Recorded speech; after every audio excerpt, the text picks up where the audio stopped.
Biyernes pa lang usapan, dagat ang pupuntahan, sabay-sabay tayo magdadala ng pagkain at inuman. Sinabi ni Juan ako ang badala ng sasakyan, si Pedro naman ako ang bahala sa inumin at ulam. Si Mario, ako na ang magluluto, siguradong masarap. Si Lito, ako na ang mag-aayos, huwag kayong mag-alala. Lahat ay sabi, sige, sige, sigurado na to.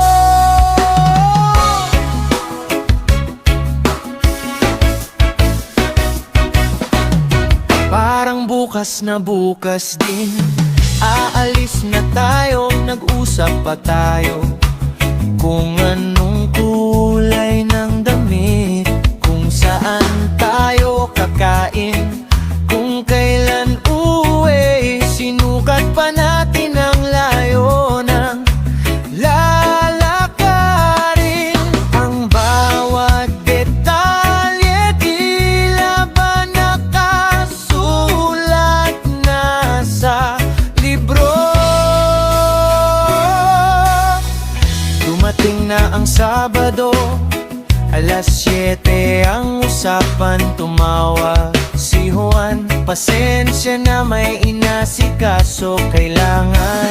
Si Pedro naman na walang susi, hindi ko mahanap. Si Mario, masama pakiramdam ko, medyo nahihilo at pagod. Si Lito, biglang umulan, baka madumihan ang daan. Isa-isa may dahilan, isa-isa may rason. Ang dating siguradong lakad biglang naglaho na lang. Nagkatinginan kami, sabay na langit ngitan, tawanan. Yung iba sabi, sa susunod na lang baka mas maganda. Yung iba naman, buti na lang nakapahinga pa tayo. Ang dating ingay at sigawan napalitan ng halakhak, dahil sanay na tayo sa ganitong mga gangyayari. Tayo lang naman laging ganito, usap-usapan lang pero hindi natutuloy ang lakad. Sabay-sabay sana sa ilalim ng puno ng niyog, pero hanggang kwentuhan lang, doon lang natapapos. Chill lang naman, hindi naman nagmamadali, basta't magkakasama, masaya pa rin kahit saan man mapadali.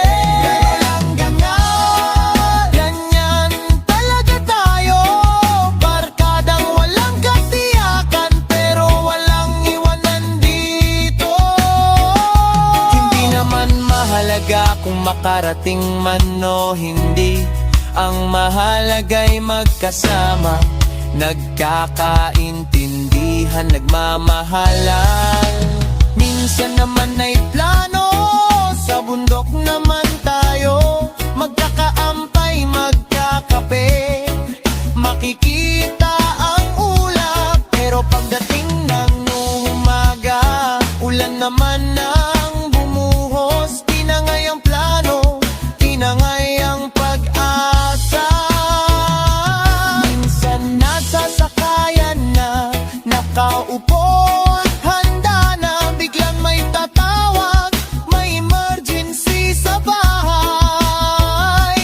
Umuuwi ang isa, sumunod ang isa, hanggang sa matira na lang kaming dalawa o tatlo. Pero imbes na malungkot, dito na lang tumambay sa bahay ni Kiko, kumain ng pansit at pinag-usapan ng nakaraan at mga darating pa. Ang bawat hindi natuloy ay kwento na ulit bukas. Hindi namin ito tinatawag na kabiguan, tinatawag namin itong dagdag na alaala.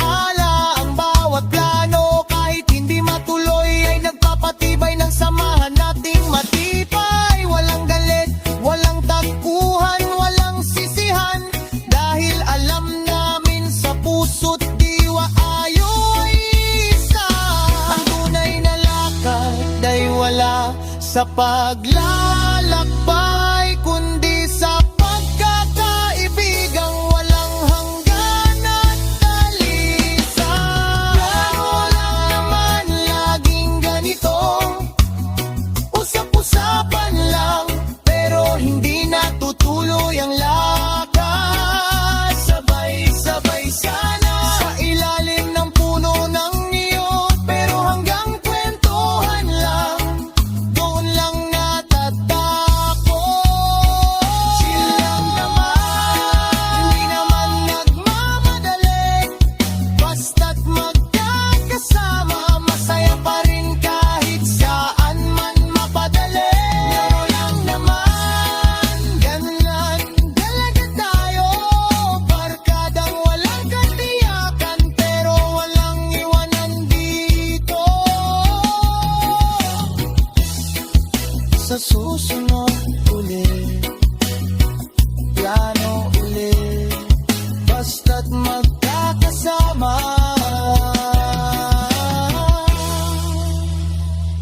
masaya pa rin.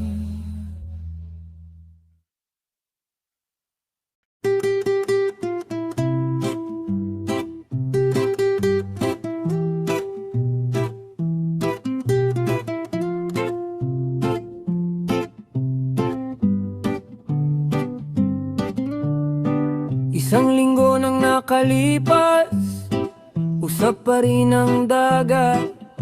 Handa na ang bat, damit at sombrero ko.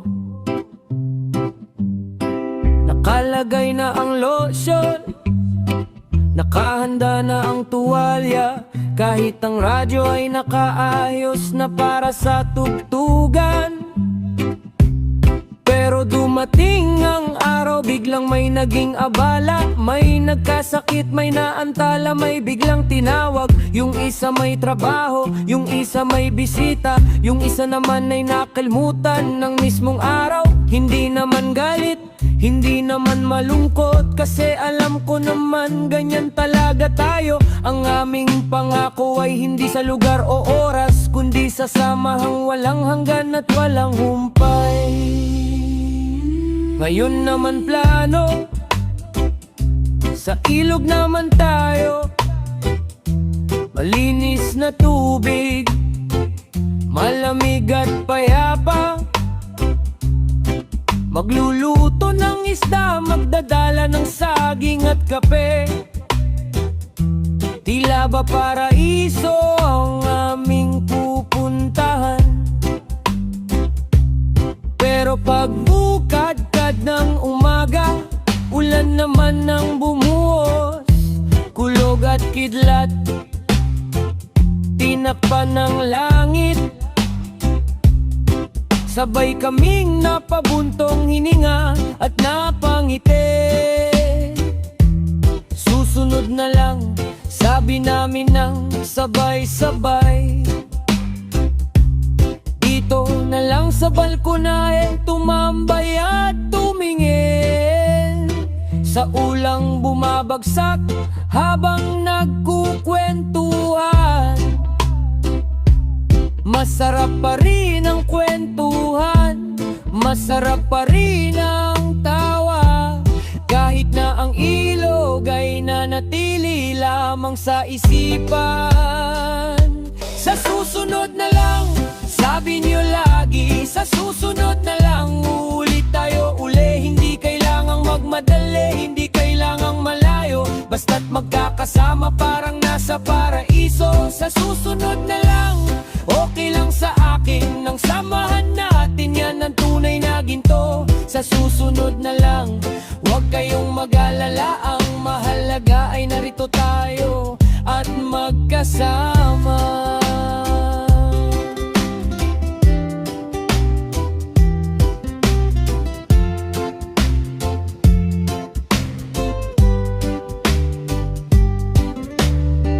Minsan naman ay plano, sa ibang bayan naman makikita ang ibang tao, makikita ang ibang tanawin. Nag-aral pa kami ng ilang salita ng kanilang wika. Sinuri ang mapa, tila ba eksperto na sa daan. Pero nasira na sasakyan, may nawalang gamit, may naantala na biyahe. Sa halip na malayo, dito lang sa bayan namin, naglibot-libot, nakita ang ganda ng sariling atin. Napagtanto namin, hindi kailangang lumayo para makita ang ganda at saya ng buhay. Nasa atin ang paraiso, nasa atin ang kayamanan, basta't magkakasama, kahit saan ay maganda. Ang oras ay hindi kaaway, ito ay kaibigan. Nagtuturo ng pasensya at pag-unawa, ang bawat pagkaantala ay may dahilang layunin, upang mas masaya at mas matibay ang ugnayan. Kaya huwag kang malungkot kung hindi matulog. May mas magandang plano ang tadhana para sa atin. Ang mahalaga ay ang puso at ang samahan. Yan ang yaman na hindi kukupas kailanman.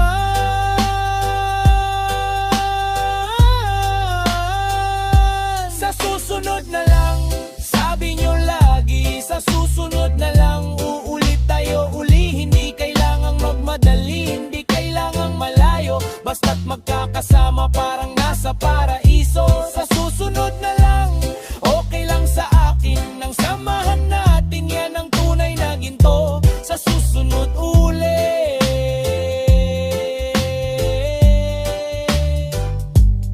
uulit-ulit.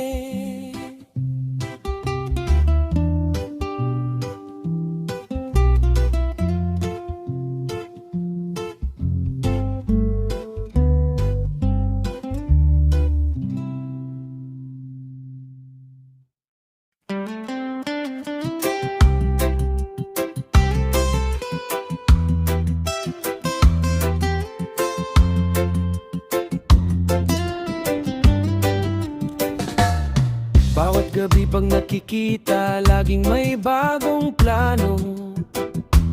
Isla, ilog, bukid, o kaya sa tabing dagat.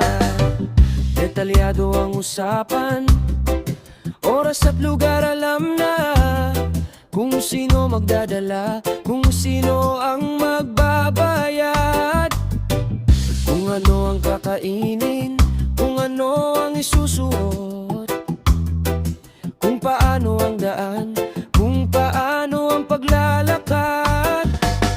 Parang nakita na namin ang lahat ng mangyayari sa aming isipan. Kami ay nandoon na, pero pagdating ng araw, tila may engkanto.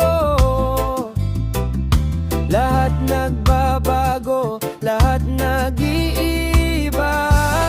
Ang siguradong lakad ay nagiging pangarap na lang. Ang pangarap ay nagiging kwentuhan na lang. Minsan malapit na, nasa tapat na ng pinto, biglang may sasabihin, pasensya, di ako makakasama. Yung iba may trabaho, yung iba may sakit, yung iba nakalimutan o kaya natulog lang, yung iba may problema sa pamilya o kaibigan. Yung iba naman ay biglang tinamad lumabas. Pero hindi kami nakagalit, hindi kami nagtatampo, kasi alam namin bukas o sa makalawa, uulit-ulit ang barkada ay hindi lang sa masasayang araw, naroon din sa oras ng problema at hirap. Kaya kahit hindi matuloy matibay at tapat. Usap lang muna, usap lang muna. Ang lakad ay puro lang usapan, pero ang samahan totoo at matibay. Kahit hindi makarating, kahit hindi makalayo, usap lang muna.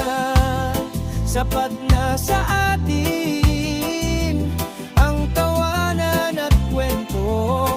Yan ang tunay na biyaya. Usap lang muna, huwag nang hanapin ang ganda ng lugar.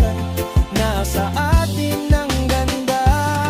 Minsan ay nagtatanong ang iba, kailan ba kayo aalis? Sagot namin, aalis kami kapag tayo ay handa na. Hindi namin minamadali, yan ang takbo ng panahon. Dahil alam namin ang saya ay wala sa bilis. Kahit ilang taon pa ang lumipas, kami ay ganun pa rin. Nagpaplano, nag-uusap, naghahanda. Kahit na ang iba ay may pamilya na at trabaho, kapag nagkita-kita parang walang nagbago. Ang dating mga plano ay muling ibinabalik, ang dating mga pangarap ay muling binubuhay. Dahil ang samahan namin ay walang hanggan, tulad ng dagat at langit, walang katapusan. Ang usapan ay simula ng magandang alaala. Ang plano ay pundasyon ng matibay na samahan. Kahit hindi matuloy, may naiwan pa rin tawa, kwento at pagmamahalan. Yan ang yamang na hindi mananakaw ni numan. Yan ang ginto na hindi kukupas kailanman. Kaya ituloy lang ang usapan, ituloy lang ang plano. Dahil sa bawat salita lumalalim ang pagkakaibigan. Usap lang muna, usap lang muna. Ang lakad ay puro lang usapan, pero ang samahan totoo at matibay. Kahit hindi makarating, kahit hindi makalayo, usap lang muna.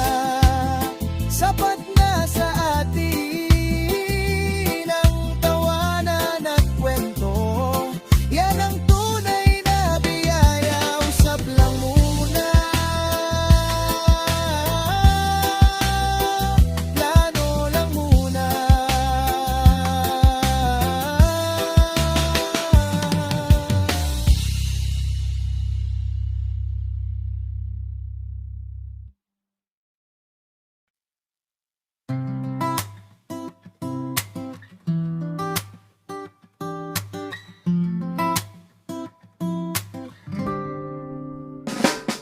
Nakaimpake na ang bag, buhat pa kahapon. Sombrero, salamin, damit na pang-init. Nakatayo na sa labas, naghihintay ng sasakyan. Handang-handa na ang lahat, mula ulo hanggang paa. Inayos na ang radyo, puno na ang tangke. Handa na ang pera, handa na ang pagkain. Pero alas 10 na wala pa rin silang darating. Tumawag si Ben, nakalimutan ko yung sapatos. Si June naubusan ng gas, di makabiyahe.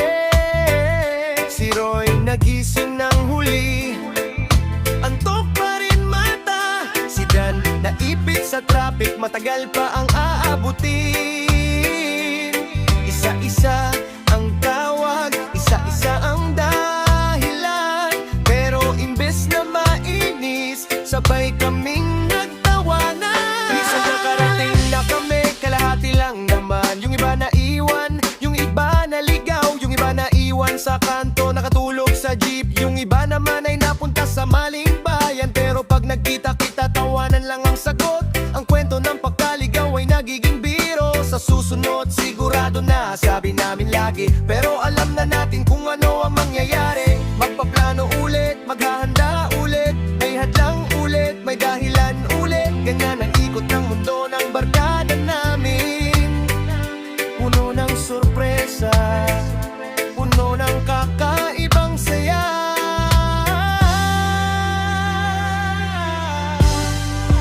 Laging handa pero laging hinihintay. Laging may plano pero laging naaantala. Ganyan ang mantada, ganyan ang tadhana. Hindi naman mahalaga kung makarating man o hindi. Ang halaga ay tayo magkakasama pa rin. Kahit saan man mapadpad, masaya pa rin. Laging handa, laging naghahanda. Kahit na ang lakad ay laging naantala. May mga pagkakataon na halos matuloy na. Nasa sasakyan na kami, umaandar na ang makina. Pero biglang may tumawag, may emergency sa bahay. Kailangang bumalik, kailangang umuwi. Sa halip na magalit, sabay kaming bumalik. Tinulungan ng kaibigan, inalalayan sa problema. Dahil para sa amin ang bakasyon ay hindi lang saya. Ito ay panahon din ng pagtulong at pagmamahalan. Ang tunay na lakad ay hindi lang paglalakbay, kundi ang pagtutulungan sa hirap at ginhawa. Kaya kahit hindi makarating sa inaasam na lugar, nakarating naman kami sa puso ng isa't isa. Ang pagkintahiging sariling ganda, ang babahanda ay may sariling halaga. Sa bawat pagkaantala, may natututunan. Sa bawat hindi pagtuloy, may namumukadkad na pag-ibig. Kaya wag magmadali, wag mag-alala. Darating din ang araw, tayo ay makakarating. Pero kung hindi man, okay lang sa atin. Dahil ang bakasyon ay nasa ating samahan. Laging handa pero laging hinihintay.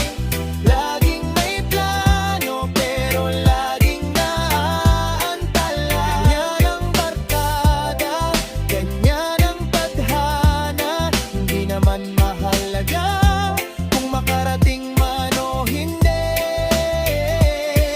Ang mahalaga ay tayo magkakasama pa rin. Kahit saan man mapadpad, masaya pa rin, handa pa rin.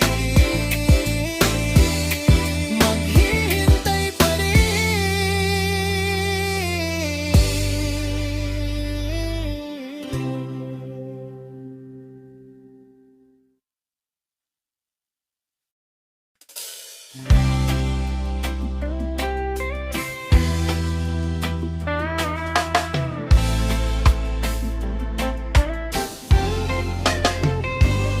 Akala natin bakasyon, kailangang malayo. Kailangang may dagat, may buhangin at araw.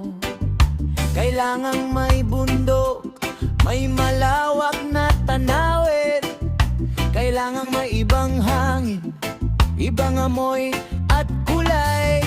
Pero sa aming barkada, iba ang kahulugan.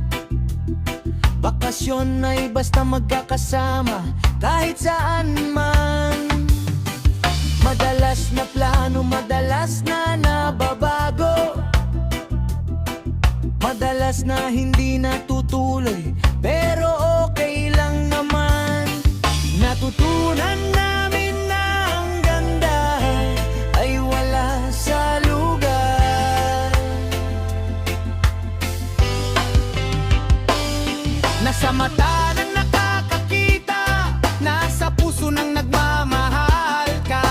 sa sulok lang ng bahay, kahit sa kanto lang basta't magkakasama, parang nasa paraiso.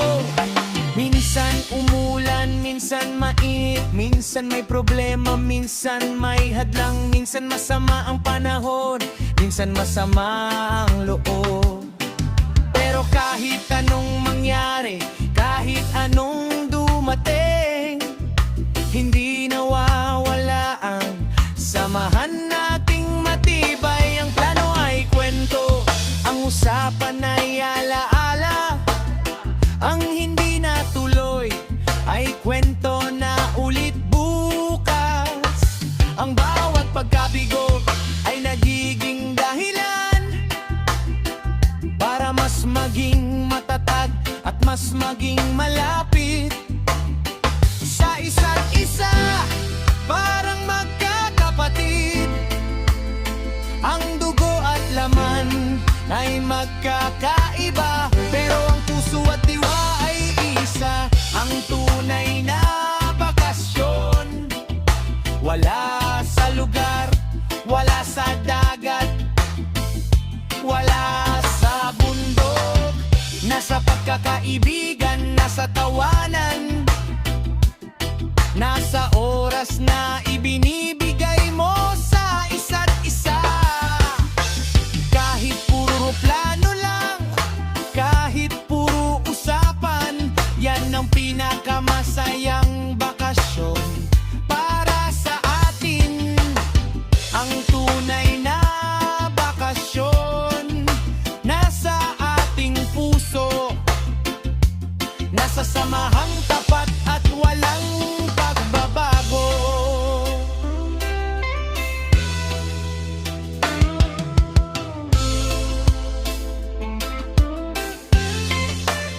Parami na kaming napagplanuhan sa loob ng mahabang panahon, mga lugar na hanggang ngayon ay nasama pa lang, mga pangarap na hanggang ngayon ay nasa isip lang. Pero hindi kami nalulungkot o nawawalan ng pag-asa, dahil alam namin ang pinakamagandang tanawin ay ang mga mukha ng mga kaibigang kasama. Ang pinakamasarap na pagkain ay ang pinagsaluhan, ang pinakamasarap na inumin ay ang pinagsaluhan. Ang pinakamagandang kwento ay ang kwento namin tungkol sa aming mga plano na hindi natuloy, tungkol sa aming mga lakad na laging naaantala, tungkol sa aming samahang walang katapusan. Kaya kung tatanungin mo kami kung saan kami pupunta, sasagot namin kahit saan basta magkakasama.